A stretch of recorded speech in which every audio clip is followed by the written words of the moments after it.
बिस्मिल्लाहिर्रहमानिर्रहीम। बोलते कालम के साथ मैं आमिर जहान। और अमेरिका ऐसे नहीं जा सकता, अमेरिका को कुछ ना कुछ देकर जाना पड़ेगा।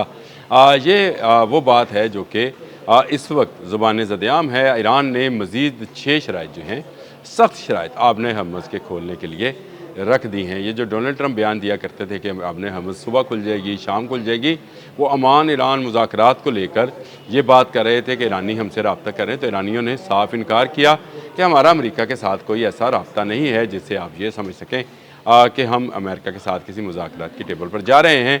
लेकिन अगर आपने हर्मुज़ खुलानी है तो फिर 6 शराइत जो है उनको पूरा करना होगा। पासदारान इनकलाब की जानिब से ये 6 शराइत जो हैं ये पेश कर दी गई और इसको पूरी दुनिया के मीडिया ने हाईलाइट भी कर दिया। यानी अमेरिका अगर जाना ही चाहता है, जिस तरह से मैंने कल भी एक व्लॉग किया था जिसमें मैंने बताया था कि अमेरिकी जनरल ने भी कहा कि हम जंग के ज़रिए ईरान से शराइत जो हैं तस्लीम नहीं करा सकते, मुज़ाकरात की टेबल पर जाना होगा और कशीदगी को कम करना होगा, यानी अपने घोड़ों को पीछे खींचना होगा वापस, ताकि जो मामलात हैं उनको तय किया जा सके।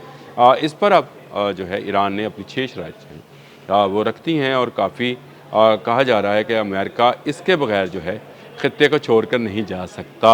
और ये शराइत जो हैं उसमें एक चीज़ ये भी बता दूँ कि इसमें न्यूक्लियर शामिल नहीं है, यानी न्यूक्लियर के जो उनके प्लांट्स हैं, पावर प्लांट्स हैं, वो शामिल नहीं हैं, क्योंकि अमेरिकी मीडिया के मुताबिक अमेरिका पहले ही उससे जो है वापस भाग चुका है कि अब वो न्यूक्लियर की बात नहीं करता, सिर्फ आबने हर्मुज़ की बात करेगा।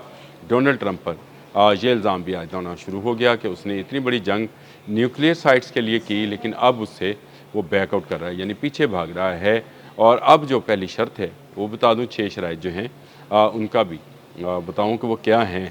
पहले ही बहुत सख्त शर्त है और वो है तौहीन, धमकियों और तौहीन का ख़ात्मा। यानी डोनाल्ड ट्रंप जो वो ट्रुथ सोशल पे पेड मैसेज जारी करते हैं पूरी दुनिया के लिए कि अब मैं उड़ा के रख दूँगा, मैं उसकी जो है सकाफ़त और तहज़ीब को तबाह कर दूँगा, मैं ईरान के लोगों को ईरान दुनिया से मिट जाएगा, फिर पता नहीं क्या।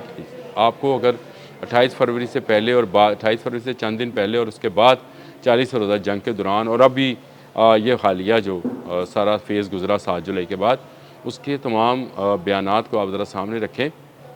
लगता ऐसे था जैसे आज नहीं तो कल, कल नहीं तो परसों जो है ईरान को तबाह बर्बाद कर दिया जाएगा। लेकिन हर मर्तबा ईरान की तरफ से ऐसा जवाब आया कि फिर अमेरिका खुद ही लाजवाब हो गया। डोनाल्ड ट्रंप को वापस मुज़ाकरात की तरफ भागना पड़ा। उन्होंने कहा ये सिलसिला बंद होना चाहिए, ये जो है कि आप पर हमला किया जाएगा, आपको ये किया जाएगा, ये किया जाएगा, मुज़ाकरात पर आएँ तो ये नहीं चलेगा। यानी धौंस धमकी धांधली वाला मामला जो है यहाँ पर आपको ख़त्म करना होगा। फिर उसके बाद है कि जंग का मुस्तकिल ख़ात्मा, यानी अमेरिका हमेशा हमेशा के लिए जो है वो निकल जाएगा और अपने इलाके में मौजूद जो इत्तेहादी हैं उनको भी जो है ख़त्म करेगा। और इसके साथ साथ इसराइल को कहेगा कि वो जो उसने शाम, लेबनान और इराक़ में उधम मचा रखा है उसको भी वो ख़त्म करेगा। गज़ा का इलाका भी जो है उसमें भी अमन कायम होगा। ये अमेरिका इसकी गारंटी करेगा और इसराइल को मनाएगा। उसका इत्तेहादी है, उसके कहने पर ये जंग करने के लिए आया था, अब उसको जो है वो करेगा। फिर उसके बाद आता है जी बहरी नाकाबंदी और फ़ौजी इनखला।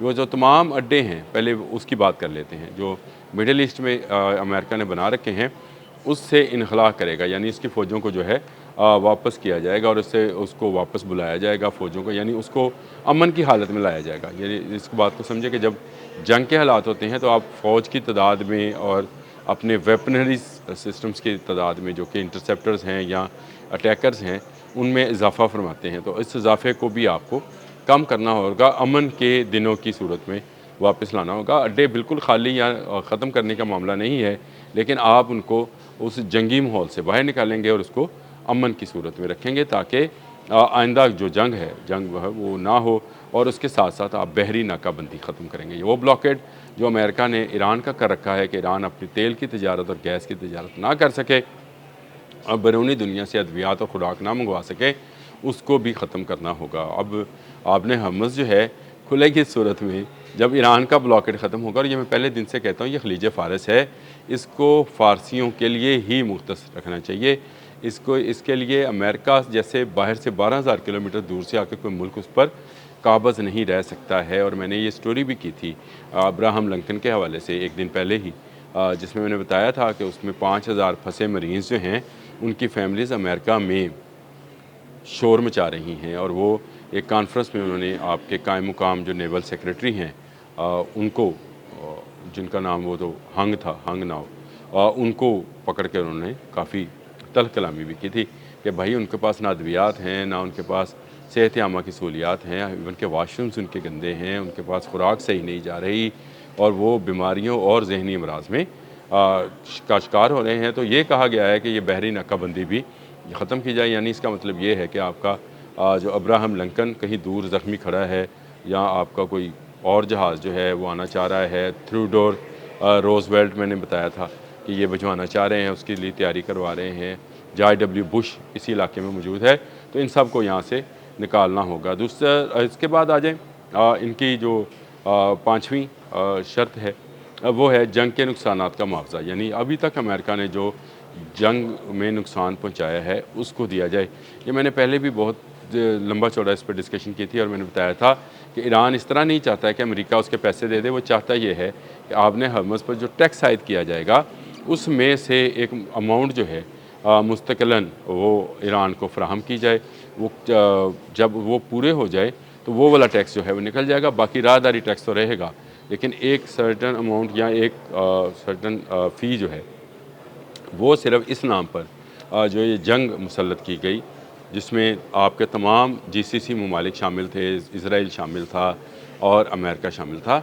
इसमें जो नुकसानात उसके अंदर इंफ्रास्ट्रक्चर के हुए, जो पुल, ट्रेन का सिस्टम, बंदरगाहें, जहाज़, मलाहों की कश्तियाँ, ये सारा एक जो है थर्ड पार्टी ऑर्डर जो है वो कर और उसके लिए एक अमाउंट जो है वो तय कर ली जाए ताकि उसको भी साथ साथ जहाज़ों से वसूल कर लिया जाए। और उसके बाद आती है जी पाबंदियों का मुकम्मल ख़ात्मा। जितनी पाबंदियां हैं ट्रेडिंग की, तजारत की, वो ख़त्म की जाएँ। अद्वियात हैं या बाकी चीज़ें हैं जिस तरह से वो रशिया, चाइना या किसी भी दूसरे मुल्क के साथ, तीसरे मुल्क के साथ ट्रेड करना चाहता है तो उसके लिए कोई पाबंदियाँ नहीं हुई। तो ये वही है कि अगर वो तेल की तजारत करना चाहता है और जहाज़ मंगाना चाहता है तो उसमें आ जाए। फिर उसके बाद आता है मुंजमद असासों की बहाली। अब $6 अरब तो सिर्फ कतर के पास हैं। वैसे तो ये 24 से 25 अरब डॉलर हैं जो कि अमेरिका के पास भी हैं, लेकिन शुरू में ये बात तय हुई थी जब इस्लामाबाद टॉक्स हुई थी कि कतर के $6 अरब जो हैं उनमें से पहली किस्त $3 अरब जो है पहले 30 दिनों में दी जाएगी, उससे अगले 30 दिनों में अगले $3 अरब दिए जाएंगे और उसके बाद मरहलावार एक किस्त की सूरत में अमेरिका बाकी के डॉलर जो हैं मंजमद असासे जो हैं वो हवाले करेगा।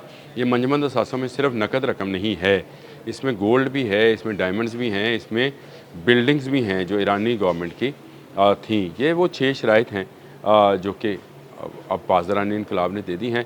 भाई भागना ही चाहते हो तो सलीके से भागो, यानी दे दला के भागो। इस तरह से आओ और नुकसान करके चले जाओ, ये नहीं चलेगा। अमेरिका इस जंग से जान छुड़ाना चाहता है, लेकिन अब उसे कुछ देकर ही जान छोड़ना होगी। पासदारानी इनकलाब ने साबित किया है कि अगर साबित कदमी के साथ खड़ा हुआ जाए तो बड़ी से बड़ी ताकत को घुटनों पर लाया जा सकता है। अब तक के लिए इतना ही। अल्लाह।